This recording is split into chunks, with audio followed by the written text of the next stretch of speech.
Hello, everybody. Welcome to this live stream from In 28 Minutes. Today, we have one of my favorite learners who has done a number of In 28-minute courses, Helen. Hi, Helen. Welcome to this live stream. Hi, everyone. Good afternoon, good morning, good evening, depends on where you are. I'm Helen. I'm an active learner on Udemy. Absolutely. I think the most active learner on Udemy, I would definitely put that way. So, I think one of the great things that Helen does is answer a lot of other learners' questions, especially on the microservice course. She's really actively involved, and I think almost probably 10 questions every day or more than that, right? So, Helen, what makes you so much interested in technology? It's because technology is changing all the time, and I'm excited to learn. Awesome. And I always like to learn new things, and I'm an engineer by trade. Awesome. So, if you have any questions to Helen, you can also put them in the chat, and we'll pick them up as we go. For now, let's get started with an introduction of yours, Helen. Where did your IT career start? Where is it right now? And where are you heading? What do you want to do? Right now, I've been a software developer for almost 16 years. And right now, I'm living in Washington, D.C. So I'm working for some IT industries. And then I have a master and bachelor degrees in computer science. Awesome. And what are the technologies you are working with? What are technologies you think you are good at? And what are the things that you would want to explore? I'm good at Java programming, and especially the back end. And I like JPA, web services. I like database, and I like a little bit front end, and I like Spring Boot. And I like functional programming, reactive programming, and etc. Awesome. I can add microservices to that list as well. So, I think Spring Cloud, microservices, I think that's one area where I see you answering a lot of questions. I think that's one other thing I would definitely say you are really good at. Yes. So, what so you're as you are saying, technology changes, right? And it's very important to keep learning. So how do you keep yourself updated with new technologies as they come? Taking online classes from Udemy, from local universities. Like in university, they offer continuing education. So I better take those classes. And Udemy is so good because the classes are so affordable. And also I go to some local technical meetup groups. So I meet people, talk to people to know the current trend of the technology. Awesome. And so, also, please go ahead. Another strategy is there's a place called CodeWrench.com. I always like to go there to do Q&A there. Sorry, can you repeat that? CodeWrench.com. Okay. And so what do you do there? I do Q&A over there. People ask questions. Okay, awesome. And so this is very similar to the Udemy Q&A that you answer. Yes. Okay, so CodeWrench is more of a forum, right? Forum where a lot of people post their questions. Yes, it's a CodeWrench.com is I think it's a public forum. It's like Stack Overflow. Okay. It's free, and everybody do volunteer work, and I really appreciate their help. Awesome. I think that's one of the best ways to learn, right? So, you do, for example, you learn something, you'd want to get deeper in it. Obviously, you'd want to do a few projects, but on the side, when you answer questions, the amount of understanding you have on a specific topic grows a lot, right? So it's you answer a lot of questions on a specific topic, you see different perspectives from different learners, and also understand what kind of problems they are facing about a specific thing, and that probably helps us understand it even more. So, for example, the course on microservices that you are actively part of, I think when I created the course in 2017, probably I don't know as much about microservices as I do right now. These 4 years of answering questions, looking at how people think about microservices, that made me much better at microservices. Is that how you think too? Yes, exactly. Cool. Yeah, because technology is evolving, And people make mistakes, and I learn from the mistake. The mistakes are lessons to me. Cool. Yeah. Cool. Helen, I mean, one interesting thing about this live stream is this is the first time I'm going live with a female audience. So you are the first female person who is actually part of the live stream. Actually, I'm really, really proud. It's been a long time since I wanted to have complete representation, and this is the first time we have somebody coming in here, and I'm really, really excited about it. Thank you for being here. Oh yeah, it's my pleasure to join this meetup. Awesome. Yeah, it's my pleasure. And then I saw a participant saying hello to me. Hello. So here's Abhishek. Abhishek is saying hello to us. Hi, Abhishek. Hi. Amit is also saying hello to us. Hi, Amit. Guys, if you have any questions that you want to ask Helen, you can put them in the chat. I mean, any questions you want to ask me as well, you can put them in the chat, and we will answer that as we go further in the discussion. Yeah. Helen, I mean, you'd see that there are a lot of things happening in the industry right now, right? So cloud, DevOps, and a lot of other things. So what is, like, how are you approaching it? Like, what's your strategy going forward? What do you want to learn? Where do you see yourself going forward? For me, it's my first time to expose to Azure, AWS, Kubernetes, cloud. So I really like your classes. Awesome. Yeah.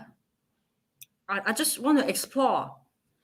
Good. So what's the approach you are taking to start with Azure or AWS? Like, what's the route you are taking? The route is to take your classes step by step. And also try some other Udemy classes. They're great courses. Absolutely. So let's probably pick up Azure, for example, right? Which are the courses you are starting with? The one that you offer, the Go Serverless, and it involves Azure and AWS Go Serverless. They combine the two topics together. Okay. Yeah. Okay. And like, what's the with respect to DevOps? What are the things that you're focusing on right now? Well, my focus. Well, another thing I like is Selenium testing. I work on it. Selenium testing, Selenium automated testing. Right. Yeah, I learn from tutorials, and then I do my work. Okay. Yeah. So you are learning Selenium as well to write your automation tests. Yes, that's what I'm doing for a living. Okay. Yeah. That's very interesting. Yeah. So like learning, like, as you're saying, you have almost more than 2 decades of experience in programming, right? One of the most difficult challenges of programming is keeping the motivation going, right? So to keep learning every day, it's not easy, right? It's not easy to be having that motivation to keep learning something new every day. So how do you do that? How do you continue to have really good motivation as you do things? That's because I enjoy working so much. So sometimes I go to some job search pages. I find out what requirement, what skill set employers are looking for, and then I go for it. Awesome. Yeah. So have you done any cloud certifications until now? Not yet. I may be thinking of it, but I still need more training and more exposed to it. Okay. Anything specific you have in mind right now? Any specific certification? Maybe AWS, maybe cloud. Okay. The good thing is I finished my Spring certification, and that's going to be very helpful for me to move on to learn Spring Security and Microservices, Spring Boot, and also Spring Security is my favorite too. Awesome. Yeah. Actually, I think we are having a lot of questions coming in on Spring Security on the course as well, right? So, yes. For me, like, one of the things, I think, like you said, Spring Security is very, very deep, right? So it's like you need to understand a lot of things. Like doing Spring Security is not easy. So that's the question I have in my mind too. Should we create a separate course for Spring Security, or should we make it part of Microservices? The interesting thing is that, like, we'll have a new Spring release next year, right? So 2021, we should have Spring 6, and also we should have Spring Boot 3. By the end of the year, we should have them. So my goal is actually to re-record all the courses related to Spring and Spring Boot next year. And like right now, actually, I'm planning to kind of think security as part of microservices and put security into the microservices course itself. But let's see where it goes. But I think that would be a very interesting thing to add to our course. Or you may create a separate course that focus on Spring security. Yeah. Yeah. So, okay. So you think it's better approach to create a separate course? For me, yeah. For me, because we can focus. Absolutely. Absolutely. Yeah. I think that's very, very important, right? When you are learning a course, you want to be focused on something. Like it should be a specific focus that you should have, right? So yeah, I think that makes perfect sense. We have a question from Alim. He's asking, what is the best approach to implement transactions in microservices architecture? Do you want to take that, Helen? That one, it depends. If you have microservices and each microservice is related to a database, then we end up with a distributed database systems. Absolutely. So I think in Java, there's something called JTA. Right. Java Transaction API. That can handle it. There's a lot of tutorial about that. Absolutely. Absolutely. Yeah. I think, implementing transactions when it's in a single application is tough in its own way. Now, as we start distributing it into multiple microservices, the transaction management becomes much, much more complex.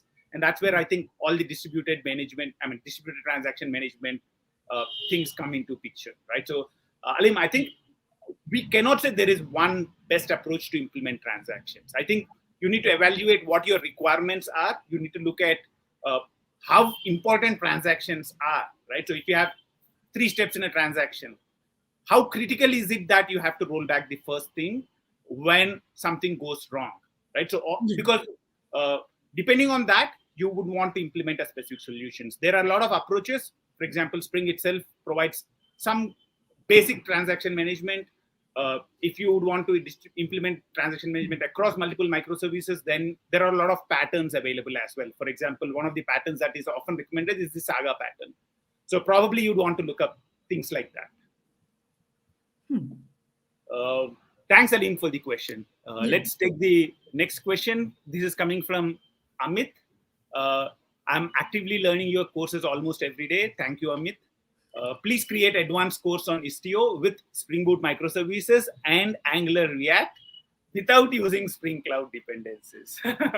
Okay, cool. I think Istio is I think service mesh as a whole is very, very important when it comes to container orchestration. I think Kubernetes, Istio, they go well together.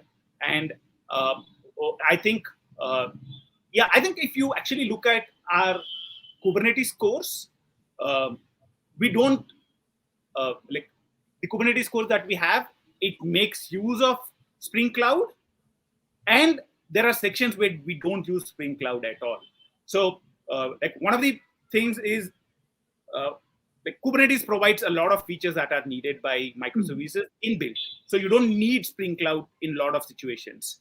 So what we did, but there are people who use Spring Cloud as well. So what we did was actually we parts of the course we make use of Spring Cloud, and parts of the course we don't make use of Spring Cloud at all. I don't think there is a full stack component to the Kubernetes course yet.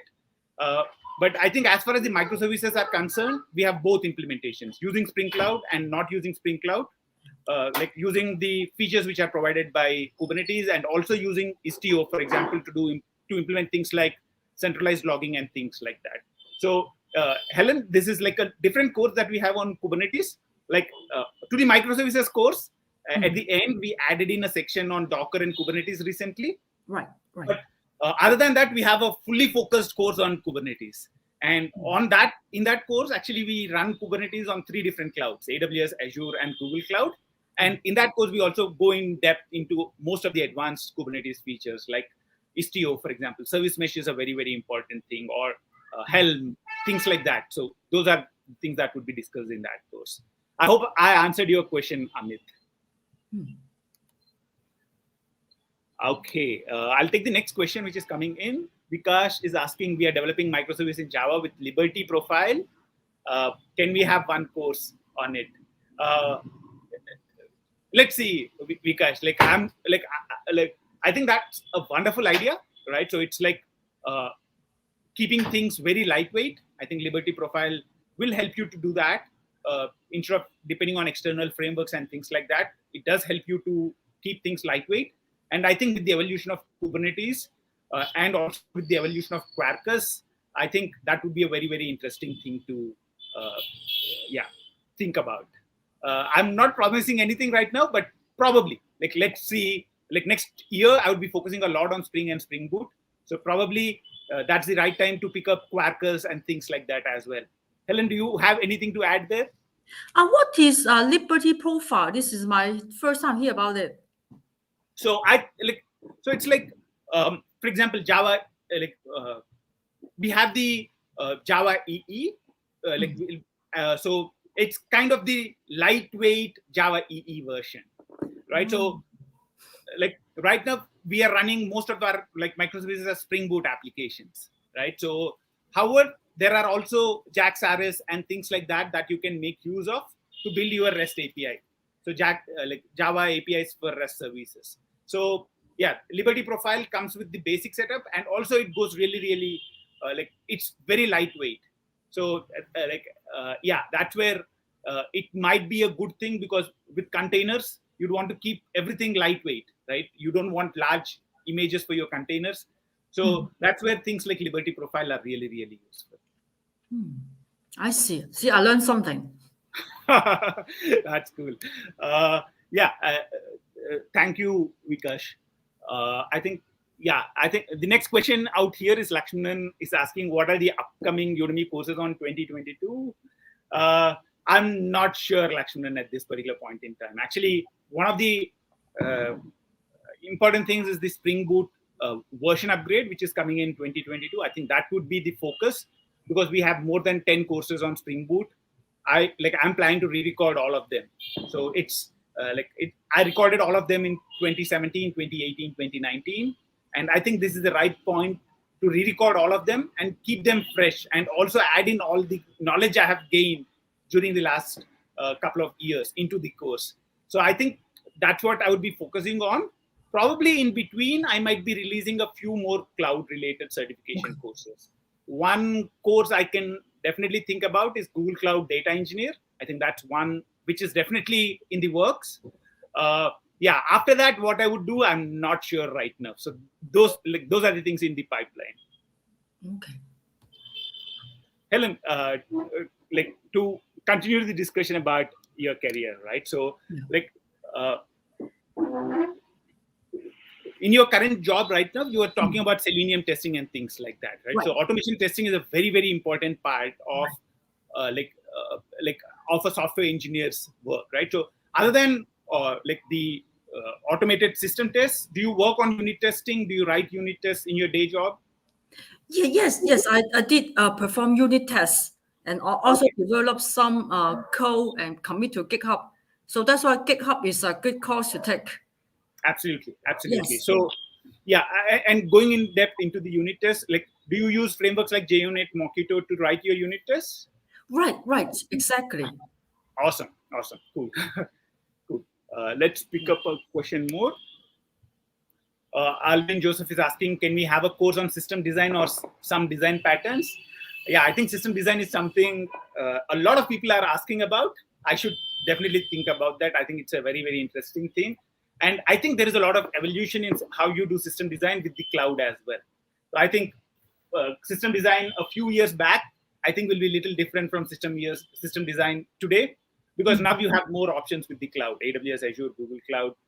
Also, which cloud you would pick for a specific solution. I think that might be a very interesting thing as well. I think that would be a wonderful idea. Okay. Next question. Can we do full stack development with JavaScript and Node.js and without using Java Python? I think that's, I think I'm not good at Node.js. I'm good at front-end JavaScript, but I don't have any experience with back-end JavaScript, in the sense running an API with Node. So probably that's not something I'll do, because I'm not an expert on that. I'm not an expert in building APIs with Python as well. So probably for now, I would stick with Java. but I'm not sure. Helen, do you have any experience with Python and JavaScript building backends? For me, I have very little JavaScript experience. That's something I Okay. want to learn because I know JavaScript changed a lot too. Okay. Yeah. I see. I mean, do I remember seeing you active on the full stack course sometime back, or am I mistaken? Yeah. Okay. I Okay. was in the Go serverless. You talk about Node.js. Okay. Yeah, and in the AWS too, you talk about the Node.js using the Visual Code Editor. Absolutely. That was a serverless course, right? That's where we Yeah. actually like played with AWS Lambda, Azure functions, and things like that. Yeah. Right. And yeah, I think that's good. I think, that's pretty basic Node.js, right? So it's not very, very complex as such. Yeah, I think that's cool. So yeah, probably let's go to the next question. How do you prepare to train us? Yeah, I think that's the biggest challenge I have these days, right? So it was easy initially because the first few years it was just about putting what I already know into the right structure and delivering it as a course. But in the last couple of years, like I had to learn a lot as well. So it was not like whatever I had created courses on almost everything I knew already. So it was more about, okay, what to learn, what are the things I can really become an expert on, and create a course. So yeah, last couple of years has been really, really challenging in that sense, but it's also very, very interesting to do, to learn new things, right? So the most important part of being an instructor is being an expert on that specific topic, right? So like if I'm picking up AWS or Azure or Google Cloud, these are different clouds. We are talking about wide areas like Docker, Kubernetes. Yeah, so I have a team which helps me to also prepare. Like they help me,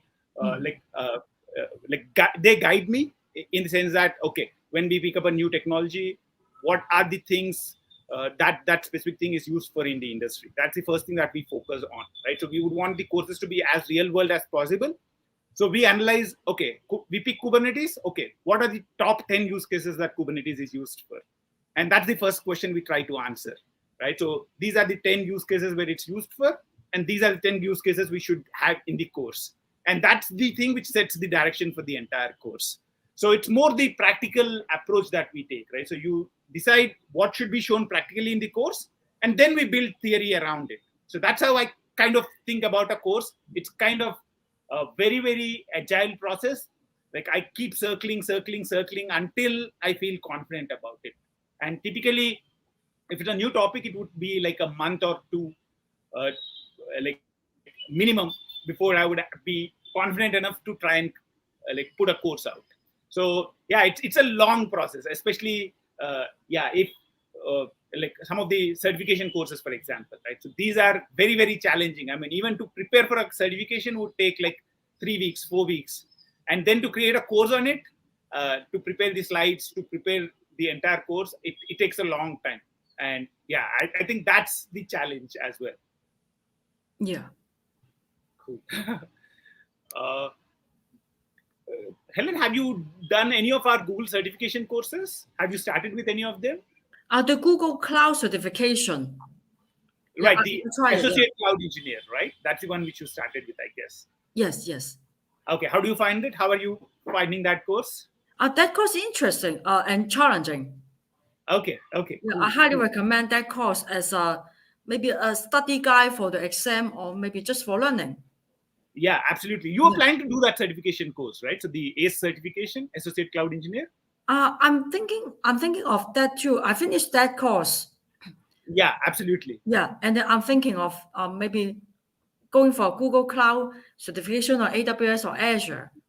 Okay, cool. I think once you learn that course, ACE course, I think you should be well prepared enough to go and do that exam. I think that's a really, really good course.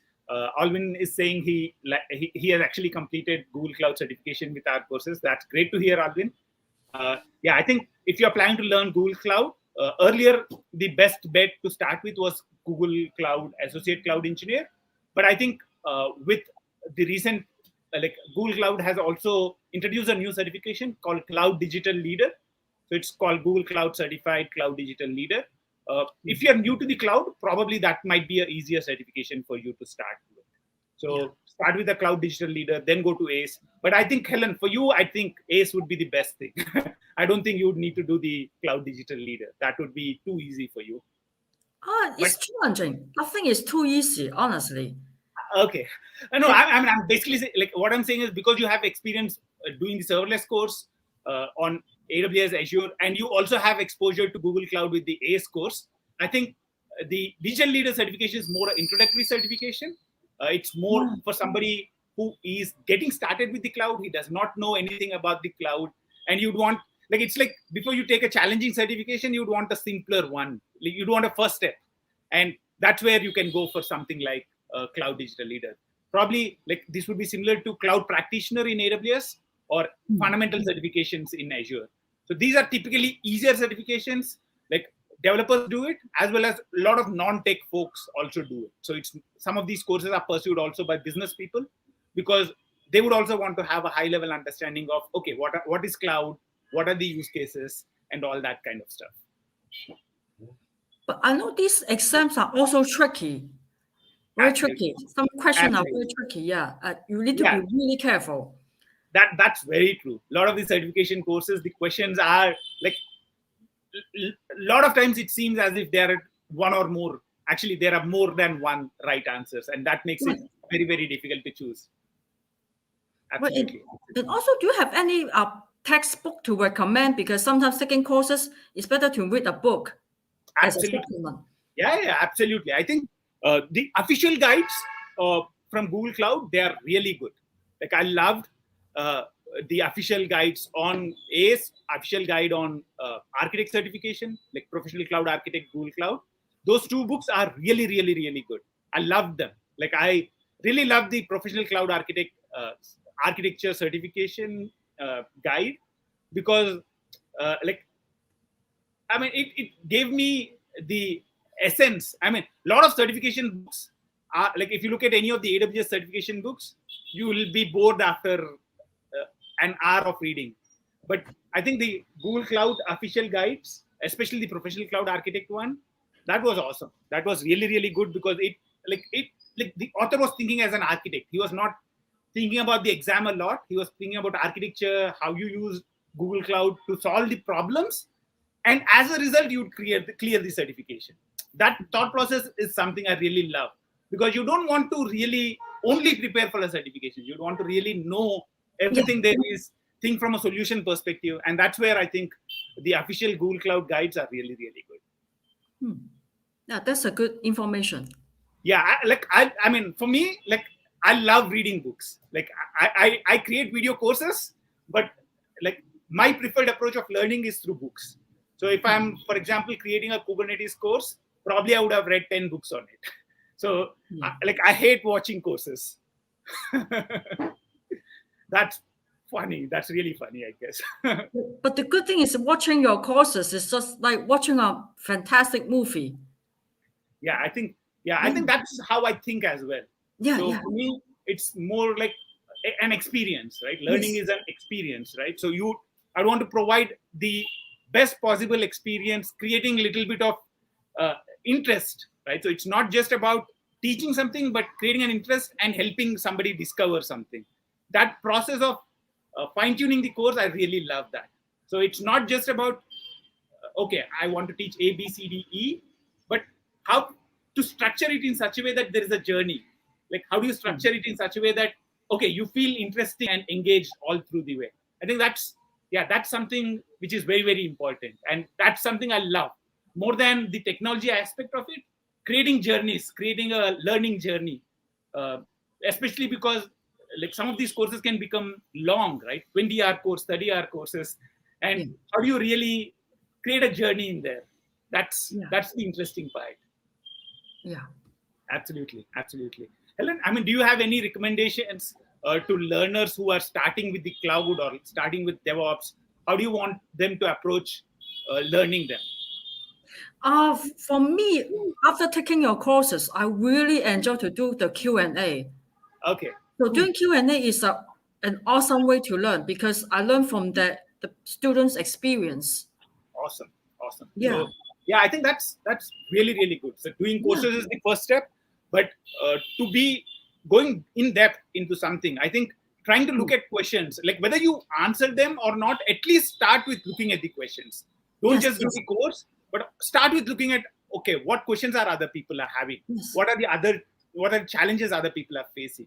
That gives you a lot more exposure into challenges which are faced by other things, and probably you discover things which you did not think about yourself, right?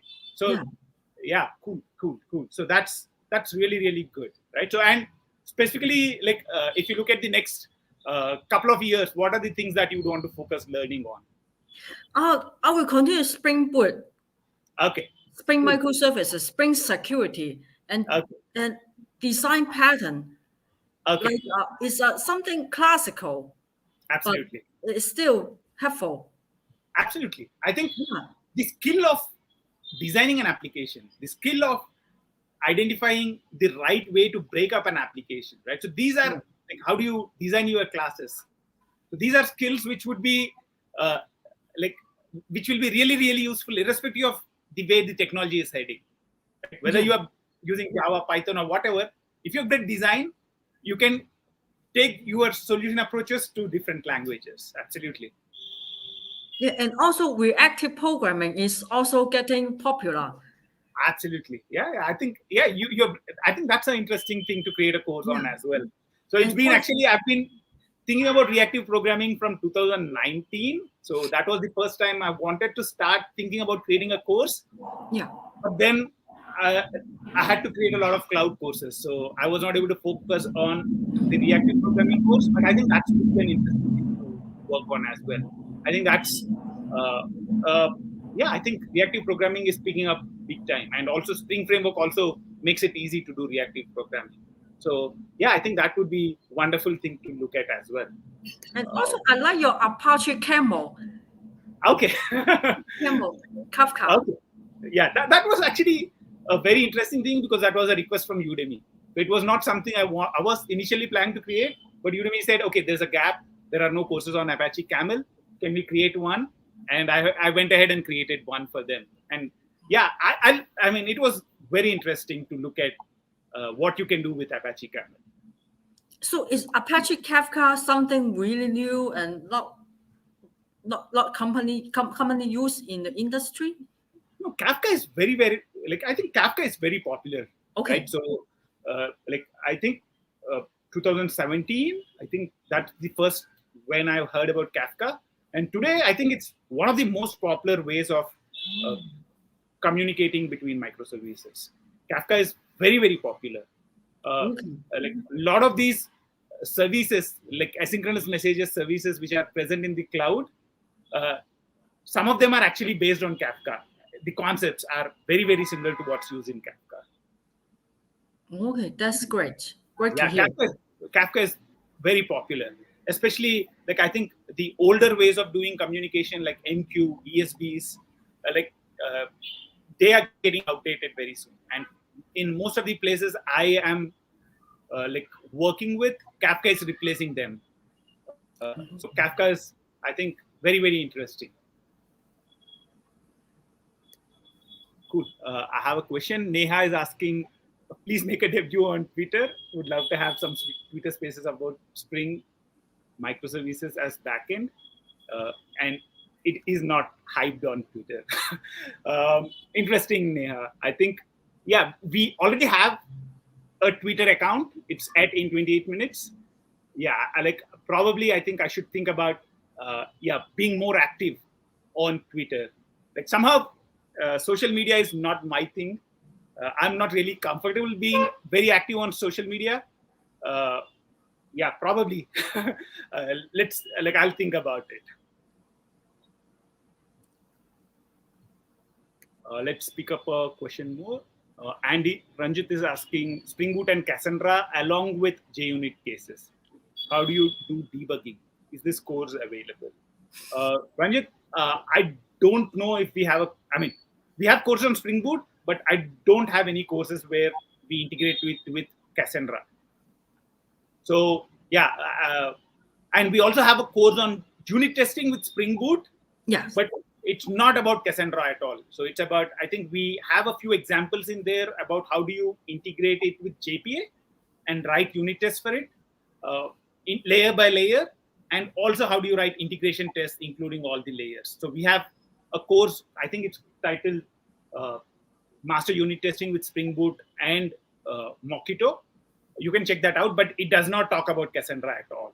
And yeah, the unit tests for Cassandra should be very, very similar.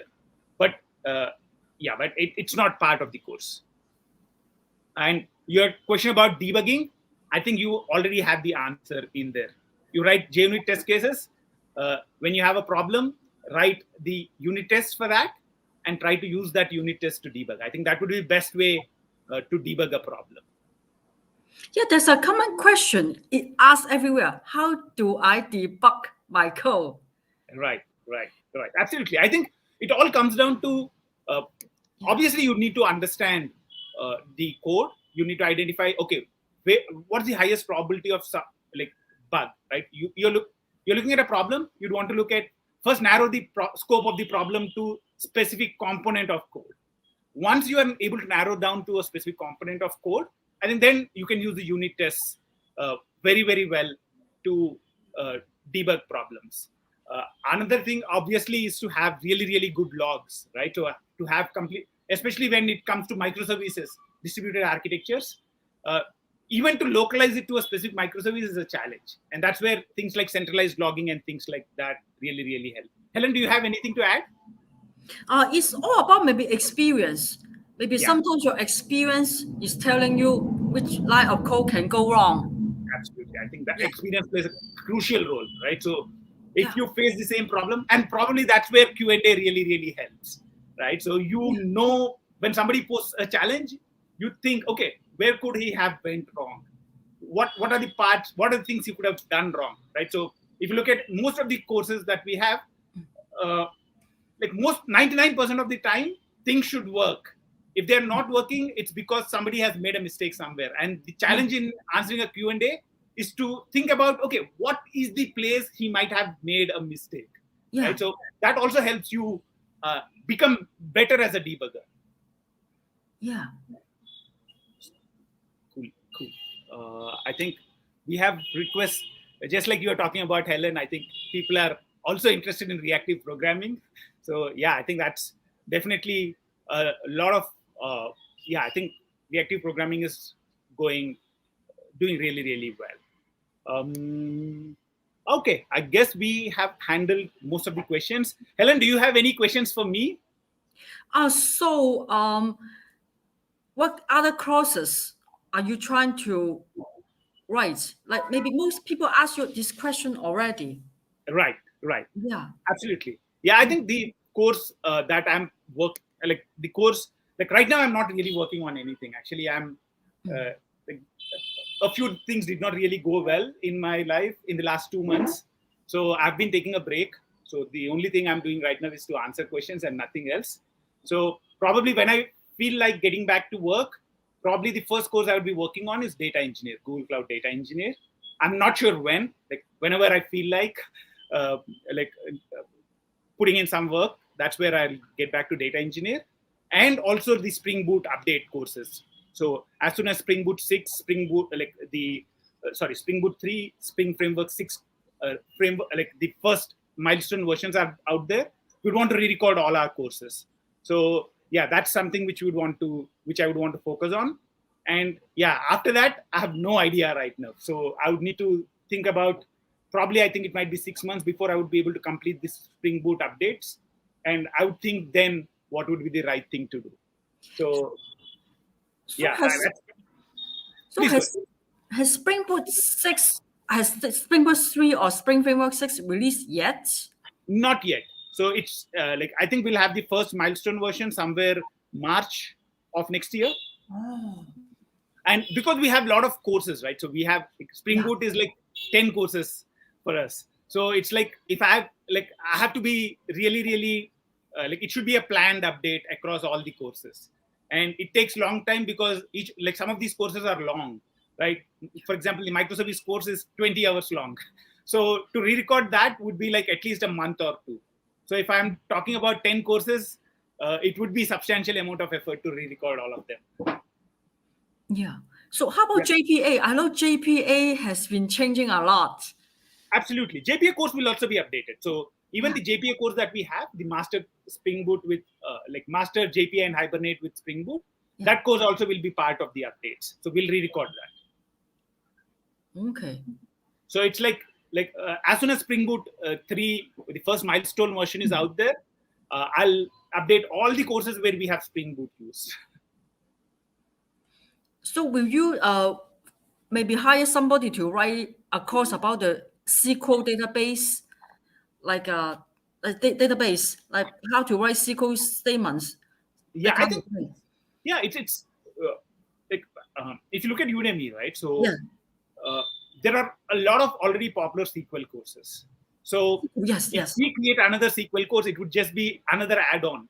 So when I try to think of a course, I would want to create a course in a space where there is a gap, right? Okay. So last year, at the same point last year, I've been we were thinking, okay, what's the next course we should create? Around September last year was when we completed our AWS courses, and the AWS courses are having really, really good reviews. But if you look at Udemy perspective, there are really good other instructors on AWS. So we were not as popular. If I take the entire Udemy platform as a whole, probably 10% of people do our AWS courses. 90% of the people who want to learn AWS do some other courses, right? So that's why we were thinking, okay, doing more on AWS is meaningless because there are other players who are doing really, really well in there. So what would be the next best thing for us to do? So we thought a lot, and that's where we found Google Cloud. So we thought, okay, Google Cloud is something we have really good experience with. And also, looking at Udemy, there were not a lot of competitors out there on Udemy doing those courses as well. So we thought, okay, let's go and do a few courses on Udemy, on Google Cloud. And that's where, right now, some of our Google Cloud courses are bestsellers on Udemy. So yeah, it's also not just the choice of topic, but also competition on Udemy that dictates. It's about an interesting topic. Plus, there should be a gap in Udemy for that specific thing. Yeah, for me, I highly recommend to take a subject from different instructors. Like for reactive programming, I take the courses from 2 instructors. Absolutely. Because different instructor has different experience. Absolutely. Yeah. You are absolutely right. So if there is just 1 or 2 other good instructors who are part of it, we are okay to go in. But if you take example of AWS, for example, right? So there are already, I would say, at least 5 to 6 good courses on each of these certifications. So adding 1 more does not make a huge difference. Same is the case with SQL, right? So SQL, if you look at Udemy for SQL, there are some really, really good SQL courses. And in addition, they are very popular already. So if if a course has 3,000, let's say 30,000 reviews, and we put a new course in there with 1,000 reviews, 99% of the learners go with the one which has 30,000 reviews. So that's where it becomes a little bit of challenging because the effort to create a course is huge, right? So if I have to create a SQL course, then we are talking about a month and a half. And at the end of it, if you don't have learners using that course, it becomes difficult to justify the effort. Yeah. So, it's about finding the balance. There is no right approach that always works. Sometimes I lean towards, okay, let's be aggressive, let's create it. Sometimes I lean towards, okay, let's take it cautiously. It depends. Yeah. Cool. Okay. Any other questions, Helen? I haven't think of any questions, but there's a good question. Can you do courses on microservices, OAuth 2 or JWT? Cool. Let me bring in there. Okay. So I think, can you do a course on microservices with OAuth 2 or JWT? I think that's something which we will definitely do in next year. So next year, when we are re-recording our Spring Boot courses, the recommendation from Helen is to create a separate course on Spring Security. If we do that, then this would be part of that course. OAuth 2, JWT with microservices would be part of that Spring Security course. So yeah, definitely, I think in 2022 we should have a course on that. Yeah. Do you have anything to add there, Helen? Not at this moment. Okay, cool. Yeah, I think Spring security, as you are saying, is a very, very important thing, right? So microservices, communication, authentication, authorization, really, really important. Yeah. Absolutely cool. So Helen, it's really, really great having you here. I loved talking with you, and it's great to see you. I think we have been interacting online for almost 2 to 3 years, and yeah, I've been talking with you regularly every few months or so. But I think this is the first time we are actually talking face to face, and it's been really, really interesting. Thanks for taking the time to be here. Yeah, and also I saw a question from Chandan. I saw a question. Okay. He said, I'm able to build application, but Ah, don't know okay. how to scale them. Okay, cool. Yeah. Okay. So yeah, it's I'm able to build applications, Yes. but don't know how to scale them. Can you suggest something? Chandan, I think yeah, I think scaling is all about getting the architecture right. A lot of people actually kind of start building applications. Sorry, before I answer that, Helen, do you want to put something in? I remember Docker. Docker, you create a microservices, and then you can use Absolutely. Docker to create multiple instances for the microservice Exactly. to scale them. Absolutely. Exactly. Yeah. So I think with the evolution of the cloud, scaling became very, very, or I won't say very, very easy, but it became easier, right? Before to do things like auto scaling, it becomes really, really difficult. But I think with the evolution of cloud, scaling becomes very, very difficult, very, very easy. But the important question is your architecture. Have you designed your application in such a way that it's different components which can be scaled independently, right? So that's, I think, the fundamental question that everything comes back to, right? So scaling is all about having individual components which can be scaled individually, and you can build the application. So like for me, scaling is all about your architecture. A lot of people actually, when we talk about performance, a lot of people actually go into the specific application, probably JVM tuning and things like that. Those are important. Those are really, really important. But the most important part when it comes to scaling is not the low level performance, but the high level architecture in which you are building the application. So having modularity, having individual microservices which have proper responsibilities, which are easily scalable on their own. I think that's the important part about scaling. So focus on the architecture, and you'll be able to scale your application well. Yeah, but scaling too many microservices can cause a performance issue. Do you think so? Absolutely. It's so that's the thing. We need to be really, really see, as soon as we go into distributed computing, as soon as you have your computing distributed across multiple nodes, the communication becomes a big challenge, right? The performance impact of the communication becomes really, really a headache. Rishi. Okay, guys, this is my son. I don't know if you have seen him here. He is here to disturb me. Say hi, Rishi. Hi. Okay, Rishi. Now we have to go. How much time do you want? Okay, 5 more minutes. Nana? 5 minutes, Rishi. 1 second. Can we tell you something? I'll come back. No. Sorry, guys. It's okay. My door is not locked, and he made use of that opportunity to walk in. Yeah, just to get back to that question. Sorry, Helen, what were you asking? Completely lost the chain of thought. So I was asking, if scaling has a cost that can Absolutely. Yeah. Distributing your applications, as soon as you start distributing your applications, there is a cost to it as well. Yes. So, yeah, right. But again, there is an advantage as well in distributing your applications, right? So you have the advantage of scaling them independently. If I have a large application, scaling it needs, let's say it needs a lot of resources, then as you scale that application, all instances of application needs those resources, needs those connections. So that becomes a challenge. And that's where we distribute it into multiple components. And and the moment you have an individual component, you can scale it much more easily because it will not have as many dependencies as the original application.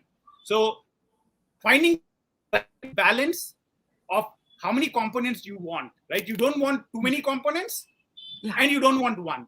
And finding the right amount of division or the modularization that you'd want is the key challenge of architecture. I would again go back to architecture for that, because if you have good architecture, you would have thought about it already. So you would have already thought about, okay, what's the best way to handle this? Like, you think about performance and then go ahead and do that. So yeah, it's like a chicken and egg problem. A lot of times you think ahead, you go and implement something, see how it performs, and then you go back and actually think, okay, should we do better? Should I not have created a separate component for this? Or sometimes it might be performance might be so critical that instead of running it as a separate API, I would want to bring it along with the same service where it's being called, and I would want to deploy it in the same machine that it becomes so that the performance is better. So those kind of optimization calls you need to take, but I would rather delay them. So initially, when it comes to designing the architecture, I would focus on building loosely coupled things. And if I see that the performance is not good enough, I'm not able to meet the scaling requirements and things like that, or the performance requirements, scaling requirements you should be meeting. Performance requirements, if you are not able to meet, then you would actually go in and probably reverse some of the decisions. So it's kind of I would say, agile way, because a lot of times, if you try to optimize everything that's there in the application, your architecture becomes very bad. So yeah, you have to find the right balance between having good architecture versus optimal performance, the best performance that is possible. And I'll challenge ask another question. We need a course on multiple threading with real life example, not just by example. It's a request to try multiple sources, but unable to find one. Yeah. The thing is, I'm not an expert on multi-threading. So I doubt if I would be able to create a course on multi-threading, because I think it's a lovely topic, but I doubt if I'm an expert on that. And another question from Saga: what is the solution to handle slow services? Yeah, I think so. As we were talking earlier, right? So performance is very, very important. But for me, having good architecture is even more important. So first, architecture. Then if you have any slow service, you think about, okay, how can I improve the performance? Should I have more instances of it? Should I deploy it in a different way? Should I build it in a different language? So should I use a different framework?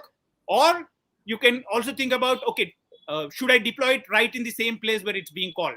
So that also is an option. So you need to think about all the options that are available and decide what's the right solution for you. And other question, yeah. I'll bring that up as well. So Ratnesh is asking, in courses, we always create Hello World or some application similar to that, but to translate that to learning is a real challenge. How to overcome that? Absolutely, Ratnesh. I think that's the real challenge for you as well as me. Whenever I'm creating a course, whenever our team is working on a course, the most important thing that we try to do is to bring complexities, right? It's not sufficient if we put a Hello World application out there. And that's where we start with use cases. Whenever we want to create a Kubernetes course, I would say, okay, what are the 10 real world courses, use cases where the Kubernetes will be used? And then you start designing our course. It will never be, okay, I would want to teach concept A, concept B, concept C. I think for us, the important thing is to cover the real world use cases where Kubernetes is used. And that's where having that design really, really helps. And from the perspective of a learner, just a minute, I have to take a break in here. Nina?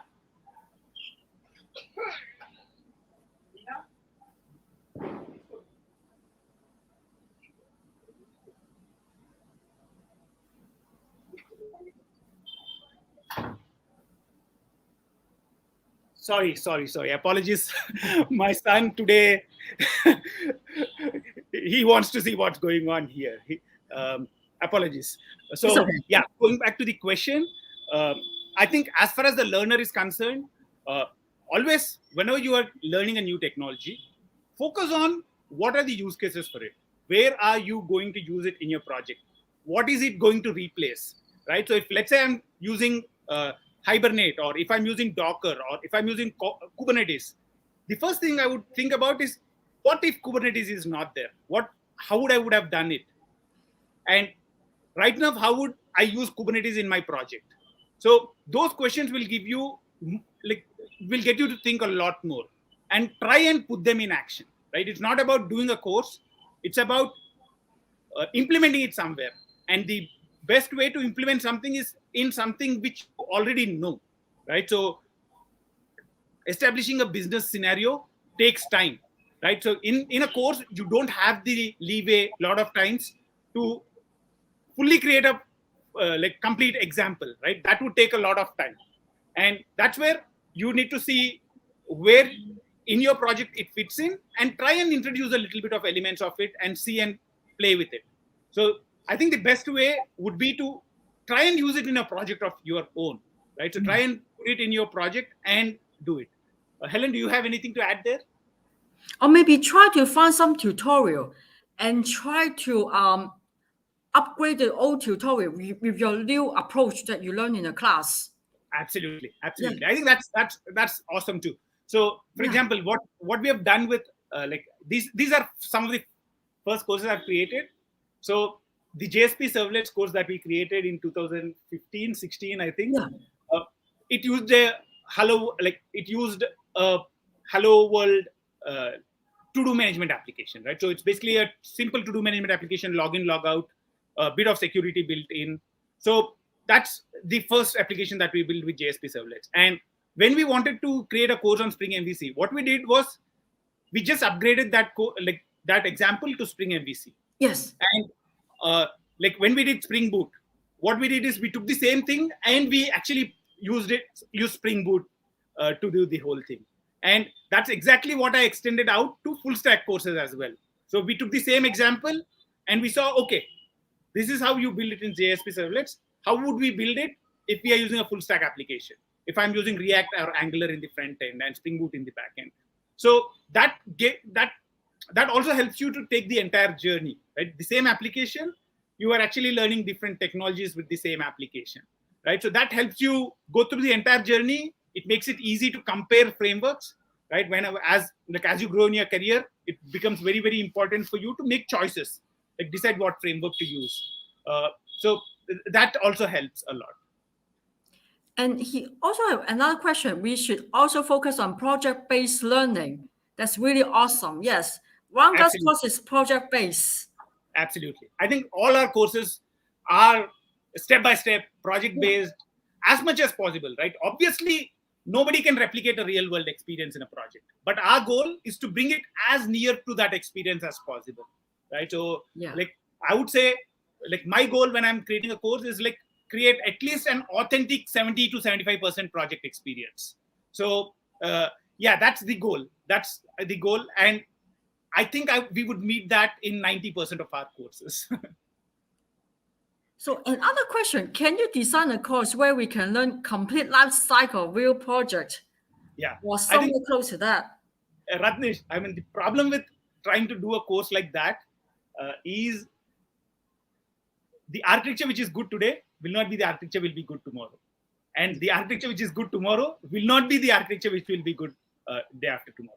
So that's where we go with specific framework courses. So most of the courses will be building something with something. So for example, it would be like building a web application with Spring Boot, or building a REST API with Spring Boot, or building microservices with Spring Boot. Because as soon as I say I would want to just say, okay, I would want to establish a complete microservices architecture end to end, that kind of a course becomes really, really difficult to create and also to maintain over the long run.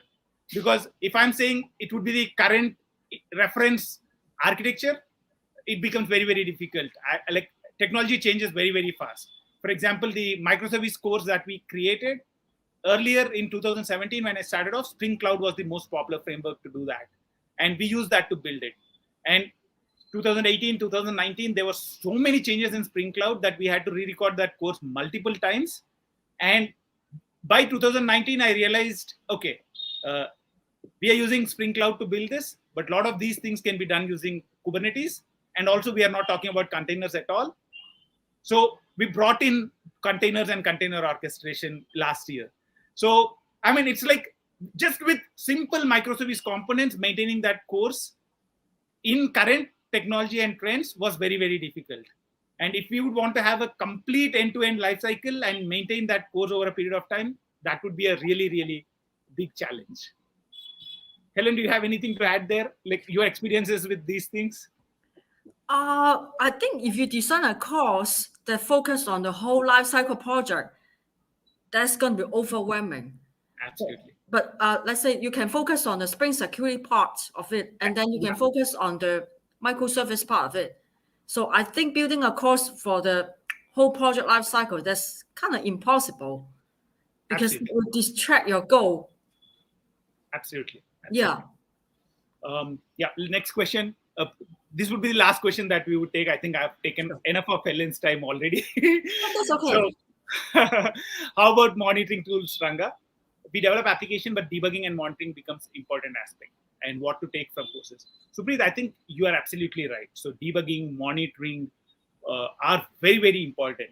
And you would see that most of our courses, right? So, we don't just teach how to do things, but we also look at the logs. We'll try to understand what's happening behind the screens. Like, it's not just sufficient if you know how to build something, but you should also understand what's happening in the background. And that's the approach we take with almost all our courses. We want to help you understand what's happening in the background as well. And that helps you to do debugging, monitoring, and all that stuff very, very easily. Helen, do you have anything to add there? That's good enough. Yeah. Okay, cool. Thanks a lot, Helen. Okay. Thanks again, I would say. It's wonderful to have you in here. Yeah. Hopefully we'll do it again very soon. Sure. Thanks a lot, Helen. You're welcome. See you.